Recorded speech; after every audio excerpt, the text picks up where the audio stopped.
اعوذ باللہ من الشیطان الرجیم بسم اللہ الرحمن الرحیم اللہم صلی وسلم علی محمد وعلی آل محمد بعدد کل شیء معلوم لک صلاۃ وسلام علیک یا سیدی یا رسول اللہ۔ معزز و محتشم سامعین و ناظرین، رجوع الی القرآن کے سلسلہ میں قرآن مجید کے 30 پاروں کے خلاصہ کے حوالہ سے آج انشاءاللہ العزیز ہم پارہ نمبر 14 کا تذکرہ کریں گے اور منتخب مضامین جو ہے ان کے حوالے سے بات کریں گے۔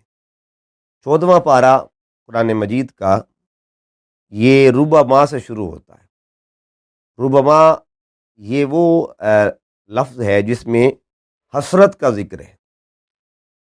کفار جو ہیں قیامت کے دن حسرت کریں گے، اور حسرت کس بات پہ کریں گے کہ کاش کہ ہم مسلمان ہوتے، کاش ہم نے اللہ کو مان لیا ہوتا، کاش ہم اللہ تعالیٰ کی بندگی کرتے، کاش ہم ایمان لے آتے۔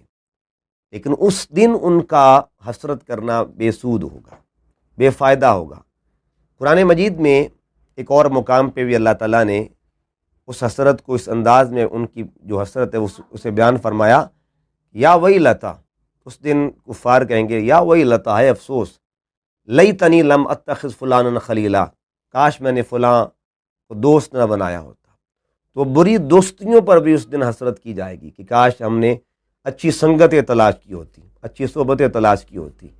قرآن مجید میں اللہ پاک نے فرمایا الاخلاء یومئذ بعضهم لبعض عدو، قیامت کے دن دنیا کی جو دوستیاں ہوں گی وہ دشمنی میں کنورٹ ہو جائیں گی، دشمنی میں بدل جائیں گی، اور جو اللہ کی محبت کی بنیاد پر دوستی کی جائے گی اس کا مقام یہ ہوگا الا المتقین، صاحبان تقوی جو ہوں گے وہ اس دن بھی ایک دوسرے کی سنگت میں ہوں گے، معیت میں ہوں گے۔ اس لیے آقا تو جہاں صلی اللہ علیہ وآلہ وسلم کی حدیث پاک، اس کا مفہوم یہ ہے کہ جو دنیا میں اللہ کی خاطر، اللہ کی رضا کے لیے، اللہ کی محبت کی وجہ سے، اللہ رسول کی وجہ سے ایک دوسرے سے محبت کرتے ہیں، اللہ ان کو اس کا صلہ یہ دے گا کہ خواہ ان کے علاقے جدا ہوں، زمانہ جدا ہو، لیکن ایک دوسرے سے محبت کی بنیاد اللہ کی محبت ہو، تو اللہ اس محبت کی بنیاد پر انہیں قیامت کے دن ایک دوسرے سے ملا دے گا۔ اچھی سنگتیں قیامت کے دن ملی ہوں گی اور بری سنگتیں قیامت کے دن جدا ہوں گی۔ یہی وجہ ہے کہ اگر ایک طرف ہم یہ دیکھیں، قرآن فرماتا ہے یوم یفر المرء من اخیہ و امہ و ابیہ و صاحبتہ و بنیہ، قیامت کے دن بیٹا باپ سے دوڑے گا، باپ بیٹے سے دوڑے گا۔ یہ ایک منظر ہے، یہ ون سائیڈڈ مقام ہے، لیکن اسی میدان محشر میں ایک منظر اور بھی ہوگا کہ کسی باپ کے سر پہ نور کا تاج بھی ہوگا، کسی ماں کے سر پہ نور کا تاج بھی ہوگا، اور لوگ پوچھیں گے یہ کون لوگ ہیں کہ جن کے چہرے چمک رہے ہیں، سروں پہ تاج پہنے ہوئے ہیں؟ جواب ملے گا یہ وہ والدین ہیں جنہوں نے اپنے بیٹوں کو قرآن مجید کی حفظ کی دولت کے لیے جنہوں نے وقف کیا تھا۔ اس کا مطلب یہ ہوا اچھی دوستیاں، اچھی سنگتیں، اچھی صحبتیں، اچھی رفاقتیں قیامت کے دن کام آئیں گی۔ اس کے بعد اللہ رب العزت نے اسی پارے میں اپنے محبوب صلی اللہ علیہ وسلم کو تسلی دی، حوصلہ دیا۔ جب آقا دو جہاں صلی اللہ علیہ وسلم کفار کے رویوں سے دل برداشتہ ہو جاتے، طبیعت مبارکہ پر ناگوار گزرتا ان کا وہ معاملہ، تو اللہ اپنے حبیب کو تسلیاں دیتا تھا۔ ان تسلیوں کا ذکر بھی ہے۔ اس کے بعد اسی پارے میں کفار کی احمقانہ جو خواہشات ہیں، اہانت آمیز جو رویے ہیں، ان کا ذکر بھی ہے۔ شیاطین کی جاسوسی جو ہے، وہ جو جاتے تھے آسمانوں کے قریب جا کے اور بات سنتے تھے فرشتوں کی، ملائکہ کے حوال سنتے تھے، تو اللہ رب العزت نے پھر ان کا بندوبست بھی کیا، وَحَفِظْنَاهَا مِنْ كُلِّ شَيْطَانٍ رَجِيمٍ إِلَّا مَنِ اسْتَرَقَ السَّمَاءَ فَأَتْبَعَهُ شِهَابٌ مُبِينٌ، پھر ان پر شہاب جو ہے وہ پھینکا جاتا تھا۔ اس طرح اللہ رب العزت نے حفاظت کا اہتمام کیا اور شیاطین سے اس معاملے کو اللہ تعالیٰ نے محفوظ فرما لیا۔ اس کے بعد پھر معیشت کا ذکر ہے، اسباب معیشت کا بھی ذکر ہے، شان باری تعالیٰ کے تذکرے ہیں، تصرف باری تعالیٰ کا ذکر ہے، قدرت باری تعالیٰ کا ذکر ہے، شان محیی کا ذکر ہے کہ اللہ تعالیٰ کی ذات محیی بھی ہے اور اللہ تعالیٰ ممیت بھی ہے۔ پھر شان علم کا ذکر ہے اللہ تعالیٰ کا، یعنی اللہ رب العزت کی صفات جو ہیں ان کا تذکرہ تفصیل کے ساتھ 14ویں پارے کے اندر موجود ہے۔ اور اس کے بعد پھر خلقت انسانی کا ذکر ہے، اس کے مراحل کا تذکرہ ہے۔ اللہ رب العزت نے انسان کو مٹی سے بنایا ہے، اور پھر مٹی کے مختلف پروسیس تھے، تین تراب ہے، تین لازب ہے، تین لازب ہے، سلسال کالفخار، سلسال من حمأ مسنون، ان تمام تر پروسیس سے گزار کر اللہ تعالیٰ نے انسان کو خلق فرمایا۔ یہاں جس مرحلے کا ذکر ہے وہ ہے سلسال من حمأ مسنون، بجنے والی مٹی سے انسان کو بنایا، یعنی بدبودار گارا تھا، پھر اس کو خشک کیا گیا، پھر وہ جس کو ٹھوکا جاتا ہے یا بجایا جاتا ہے، مثلا ایک گھڑا ہے تو گھڑے کو ٹھوک بجا کے دیکھا جاتا ہے تو آواز آتی ہے۔ تو اللہ رب العزت نے اس ایک مرحلے کا ذکر کیا ہے کہ جس مرحلے اس انسان کو گزار کر انسان کو اللہ نے خلق فرمایا۔ اس کے بعد نفخ روح کا ذکر ہے، عظمت آدم علیہ السلام کا تذکرہ ہے، شان مسجودیت آدم کا ذکر ہے، پھر انجام ابلیس کا ذکر ہے اسی پارے کے اندر، اہانت کی نیت سے جو پیغمبر کو بشر کہتا ہے، تو اللہ تعالیٰ نے اس کا بھی ذکر کیا۔ تو اس نے شیطان نے کیا کہا تھا، لم اکن لاسجد لبشر، اس کا مطلب یہ ہوا جب بھی پیغمبر کو اس نیت کے ساتھ بشر کہا جائے کہ نیت یہ ہو کہ اہانت کا معاملہ ہے یا معاذ اللہ اس کی عظمت کے حوالے سے کمی ڈھونڈنے کا مسئلہ ہے، یا ان کو اس کی ذات کو اپنے جیسا گردانے جانے کا معاملہ ہے، تو یہ تصور جو ہے یہ شیطانی تصور ہے۔ حالانکہ قرآن مجید میں اللہ رب العزت نے بھی انسان کو بشر کہا ہے، لیکن عظمت دینے کے لیے، انی خالقم بشرن، اللہ فرماتا ہے میں بشر کو تخلیق کرنے والا ہوں۔ رحمان جب بشر کہتا ہے تو اس سے مراد اللہ تعالیٰ اپنے ذات کی طرف سے انسان کی عظمت کا اظہار کرتا ہے، اور جب شیطان بشر کہتا ہے تو شیطان جو ہے اہانت کی نیت سے اللہ تعالیٰ کے پیاروں کو بشر کہتا ہے۔ اس کے بعد پھر ابلیس کا چیلنج وہ بھی ذکر ہے، اس کی مایوسی کا بھی ذکر ہے۔ اس نے ایک حد تک چیلنج بھی دیا، اور چیلنج کیا دیا، لأغوینہم اجمعین، یا اللہ میں تیرے بندوں کو گمراہ کر دوں گا، الا عبادک منہم المخلصین، لیکن تیرے مخلص بندوں پر میرا وار نہیں چلے گا۔ پھر اللہ تعالیٰ نے بندگان خدا اور ان کی تائید فرمائی، اپنے بندوں کی تائید فرمائی، فرمایا کہ جو میرے بندے ہیں نا، ان عبادی لیس لک علیہم سلطان، ان پہ تیری طاقت نہیں چلے گی۔ اس کا مطلب یہ ہوا اللہ رب العزت شیطان کو اپنے بندوں کی عظمت بتا رہا ہے کہ میرے جو خالص بندے ہوں گے وہ تیرے بس میں نہیں آئیں گے، تیرے کہنے پہ نہیں چلیں گے۔ اس کے بعد پھر اللہ رب العزت نے اپنے پیارے حبیب صلی اللہ علیہ وسلم کی شان اس انداز میں بیان کی کہ نبئ عبادی انی، حبیب میری خبر میرے بندوں کو دیجیے، یعنی میری ذات کی خبر میرے بندوں کو دیجیے۔ خبر توحید ہے، اور مخبر اعظم میرے آقا صلی اللہ علیہ وآلہ وسلم کی ذات طیبہ ہے۔ قرآن مجید کے مختلف زاویے جو ہیں یہ اشارہ دیتے ہیں کہ بات اللہ کی ہوتی ہے لیکن بذریعہ مصطفیٰ صلی اللہ علیہ وآلہ وسلم پہنچائی جاتی ہے۔ مثلا جب اللہ پاک نے فرمایا قل هو اللہ احد، اس میں بھی ذریعہ محبوب کریم صلی اللہ علیہ وسلم کو بنایا گیا۔ پھر اللہ پاک فرماتا ہے وَإِذَا سَأَلَكَ عِبَادِي أَنِّي فَإِنِّي قَرِيب، حبیب جب میرے بندے تیری بارگاہ میں سوال کریں آ کے میرے متعلق تو میری خبر دینا کہ میں قریب ہوں۔ یہاں بھی فرمایا نبئ عبادی انی انا الغفور الرحیم، یہاں سے پتہ چلا کہ معرفت توحید در مصطفیٰ سے نصیب ہوتی ہے، تعلق باللہ در مصطفیٰ سے نصیب ہوتا ہے، رب کے ساتھ جو ہے قرب جو ہے وہ قرب رسول کے ذریعے نصیب ہوتا ہے۔ جو مصطفیٰ کریم کے نزدیک ہو گیا، حضور کے قریب ہو گیا، سمجھو وہ خدا کا قریب ہو گیا۔ اس لیے اعلیٰ حضرت فرماتے ہیں بخدا، خدا کا یہی ہے در، نہیں اور کوئی مفر مکر، جو وہاں سے ہو یہیں آ کے ہو، جو یہاں نہیں تو وہاں نہیں۔ اس کے بعد حضرت ابراہیم علیہ السلام کا تذکرہ موجود ہے، حضرت لوط علیہ السلام کا ذکر موجود ہے۔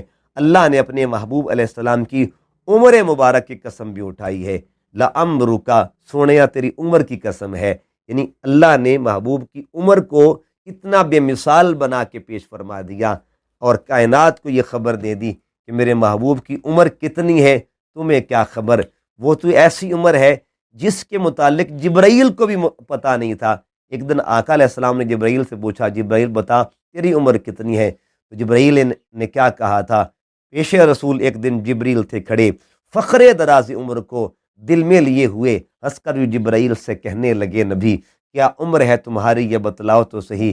کی عرض جبرائیل نے یا سید البشر مجھ کو تو اپنے بارے میں بس اتنی ہے خبر کہ ہوتا ہے سر عرش طلوع ایک ستارہ، 70,000 سال کے بعد دوبارہ اندازہ میری عمر کا کیجئے شہوالا، میں نے 72,000 مرتبہ دیکھا ہے وہ تارا۔ یہ سن کے میرے آقا نے کہا جان سکو گے وہ تارا اگر دیکھا تو پہچان سکو گے؟ یہ کہہ کے سرکار نے سر سے امامہ جو ہٹایا پیشان یہ محمد پہ وہ تارا نظر آیا۔ تو آقا دو جہاں صلی اللہ علیہ وسلم نے فرمایا جبرائیل جس تارے کو تو 70,000 سال کے بعد دیکھتا تھا اور جس کو تو نے 72,000 مرتبہ دیکھ لیا ہے، سن لے وہ میرا نور ہے۔ آپ کی پیشانی پہ وہی نور چمک رہا تھا۔ تو یہ تو جبرائیل امین کی عمر ہے، جب سے جبرائیل نے وہ تارا دیکھنا شروع کیا تھا۔ حقیقت محمدی کیا ہے یہ خدا ہی جانتا ہے۔ اس لیے یہ جو 63 سال والی عمر ہے یہ حضور علیہ السلام کی صرف جہان بشریت کی عمر ہے، ایک جہان کی عمر ہے، ورنہ حضور تو کل جہانوں کے مالک ہے، کل جہانوں کی رحمت ہے۔ لہٰذا آپ کی عمر کتنی ہے، کب سے ہے اور کب تک ہے یہ خدا جانتا ہے یا مصطفیٰ جانتا ہے۔ اس کے بعد وادی ہجر کے باشندے ان کا تذکرہ ہے، اور پہاڑوں میں وہ جو مکان بناتے تھے وَتَنْحِتُونَ الْجِبَالَ بُيُوتًا، اللہ نے ان کا ذکر کیا ہے۔ سورۃ الفاتحہ اور قرآن عظیم کا تذکرہ ہے۔ اللہ پاک فرماتا ہے وَلَقَدْ آتَيْنَاكَ سَبْعًا مِّنَ الْمَثَانِي وَالْقُرْآنِ الْعَظِيمِ، ایک ہی آیت میں دو چیزوں کا ذکر کیا ہے، جز کا بھی ذکر کیا ہے، کل کا بھی ذکر کیا ہے۔ جز کو فاتحہ کہتے ہیں اور کل کو قرآن عظیم کہتے ہیں، یعنی جس کا جز اتنا بے مثال ہے، اتنا شان والا ہے، وہ خود قرآن کتنی شان والا ہوگا، وہ کل کتنی شان والا ہوگا۔ اس کے بعد سورہ نحل شروع ہوتی ہے، وعدہ الہیہ کے آنے کی خبر دی گئی ہے، تخلیق کائنات کا ذکر ہوا ہے، تخلیق انسانی کا ذکر ہے، اللہ کی نعمتوں کا ذکر ہے، اور مختلف جو جانور ہیں ان کا ذکر ہے۔ پھر جانوروں کے فوائد بھی ہیں، والخیل والبغال والحمیر لترکبوها وزینہ، کہ جن کی سواری کی جاتی ہے، اللہ نے ان جانوروں کا ذکر کیا، یعنی جانوروں سے انسان جو فوائد لیتا ہے اس کا تذکرہ بھی کیا گیا۔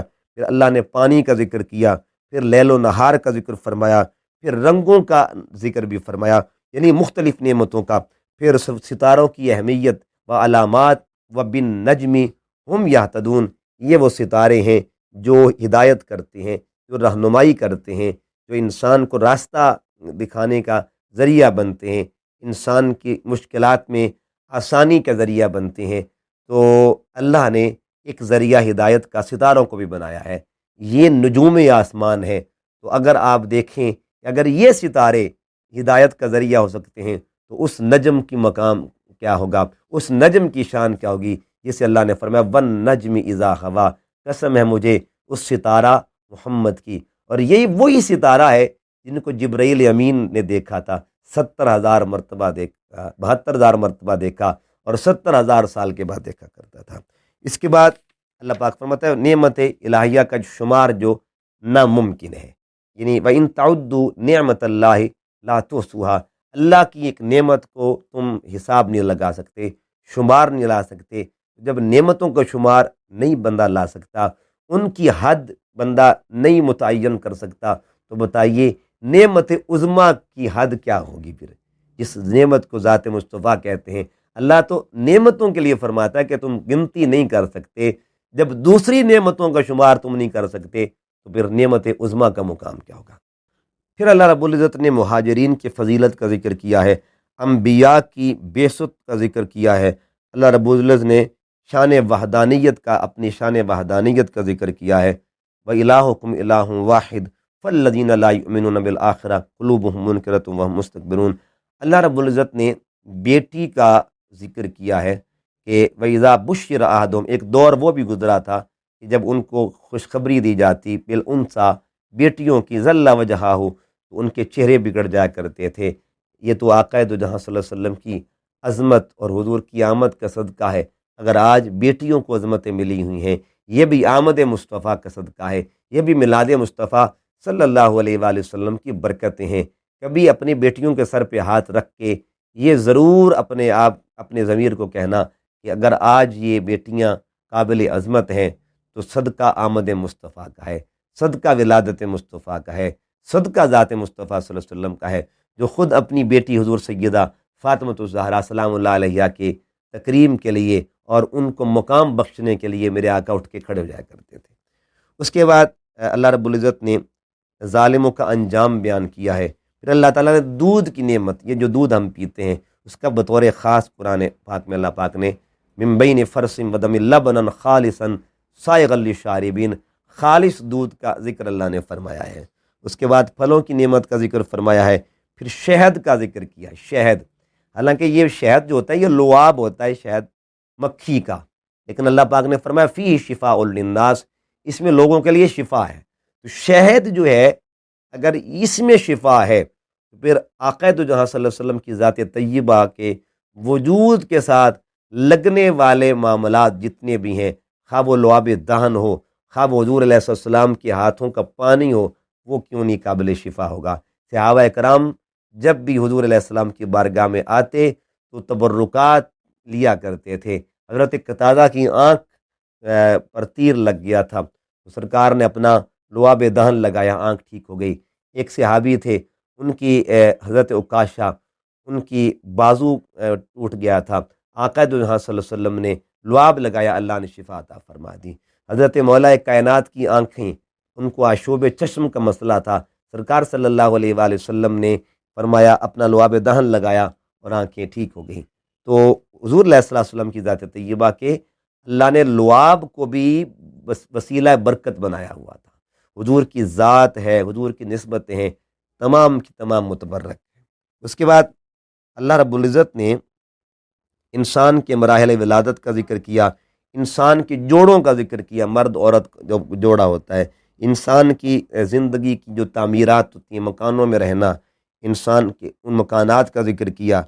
اللہ رب العزت نے امت مصطفیٰ کی عظمت کا ذکر کیا، پھر حضور علیہ السلام کی شہادت کا یعنی گواہی کا ذکر کیا، جو قیامت کے دن یوم نبعث من کل امۃ شہید وجئنا بک شہیدا علی ہؤلاء، تمام امتوں پہ حضور علیہ السلام گواہ ہوں گے۔ اس کے بعد اللہ رب العزت نے مرد و عورت کا ذکر کیا کہ اگر کوئی بندہ من عمل صالحا من ذکر او انثی وهو مؤمن فلنحیینہ حیاۃ طیبہ، جو عمل صالح کے ساتھ ایمان کی دولت کے ساتھ دنیا سے جاتا ہے، اللہ اسے زندگی عطا کرتا ہے، اور وہ زندگی پہلے سے بھی اعلیٰ ہوا کرتی ہے۔ مومن کا مقام ذکر ہے، کفار کا انجام ذکر ہے۔ یہ وہ مضامین تھے جن کا تعلق پارہ نمبر 14 کے ساتھ ہے۔ اللہ کی بارگاہ میں دعا کرتے ہیں اللہ پاک ہمیں عمل کی توفیق نصیب